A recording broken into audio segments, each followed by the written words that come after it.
আসসালামু আলাইকুম। আমি এখন বানাবো খুবই সাধারণ একটা জিনিস, এটা ডিম আলুর ভর্তা। কিন্তু এই সাধারণ জিনিসটাকে যে কতখানি অসাধারণ করে ফেলা যায় এইটা একবার না বানায় খেলে বুঝবেন না। এটা আমার এক বন্ধুর বাবার রেসিপি। আমি বানানোর পরে দেখলাম যে আজ পর্যন্ত আমি এত মজার একটা ভর্তা খাই নাই, তাই ভাবলাম আপনাদের সাথেও শেয়ার করি। তো আসেন দেখি শুরু করা যাক। আমি একটা ছোট্ট কড়াইয়ে 1 টেবিল চামচ সরিষার তেল গরম দিয়ে তার মধ্যে প্রথমে কয়টা মরিচ ভেজে নিব, শুকনো মরিচ একটু ভেজে নিব। এগুলোকে পরে আমার ভেঙে নিতে হবে, গুঁড়া করে নিতে হবে। তো আগে একটু ভেজে নিই, একটু অল্প জালেই ভাজি যাতে মরিচগুলা বাদামি হয়, মচমচে হয়, কিন্তু পুড়ে না যায়।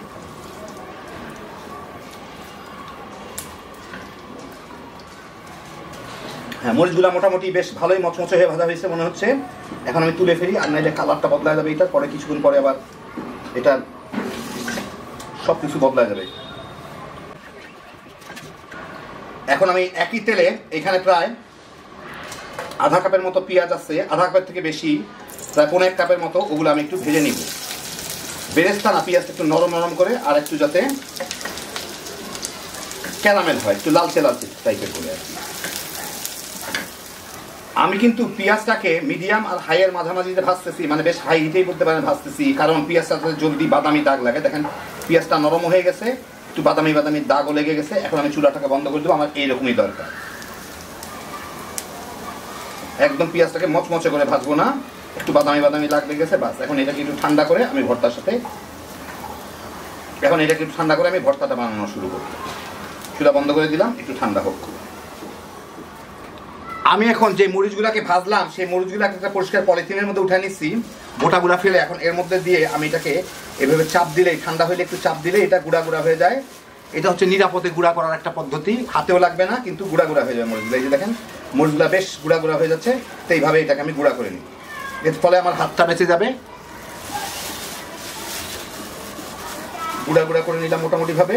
হ্যাঁ, যথেষ্ট গুঁড়া হয়ে গেল। এখন মরিচগুলোকে আমি পেঁয়াজের মধ্যে ঢেলে দিই, মাখায় ফেলতে পারবো আমি তারপরে। যদি একটু বড় টড়ো থাকে পরে ভেঙে দেওয়া যাবে, নাই বোধ হয়।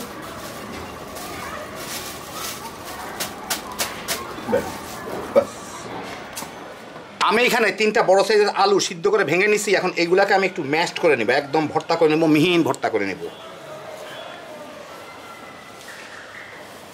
সিদ্ধ করে আমি একটু ঠান্ডা করে নিচ্ছি, সেজন্য একটু ভেঙে দিছিলাম যাতে জলদি ঠান্ডা হয়। নিলাম যতদূর পারি, একদম মিহি করে ভর্তা করে নিলাম। এখন এগুলোকে আমি একটু সাইডে সরাই রাখি। এইখানে 4টা ডিম সিদ্ধ করে নিছি, এই ডিমগুলোকে আমি এখন ভেঙে নিব, মানে ভর্তা করে নিব এর সাথে মিশানোর জন্য।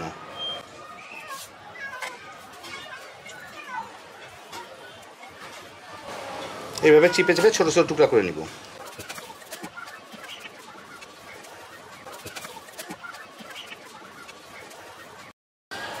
তো নিলাম, একদম গুঁড়া গুঁড়া করে নিলাম। এটাও পাশে থাক। এখন এই পেঁয়াজ আর মরিচগুলা এর সাথে নিয়ে নিই। তেমন কোনো তেল বাকি নাই এর সাথে। এইগুলাকে একটু কচলায় নেই যাতে মরিচের ফ্লেভারটা আসে এবং কালারটাও আসে। সাথে স্বাদ মতো লবণ দিয়ে দিই। মেখে নিলাম ভালো মতো ঘি। এখন এর সাথে আমি 1 টেবিল চামচ ঘি দিয়ে দিব। এতে টেস্টটা যেরকম ভালো হয়, ফ্লেভারটাও তেমন ভালো হয়। পেঁয়াজের সাথেও দেওয়া যায়, পুরাটার সাথেও দেওয়া যায়, যেভাবে খুশি দেওয়া যায়। এখন সবগুলোকে একসাথে মিলায় নিলেই হইল।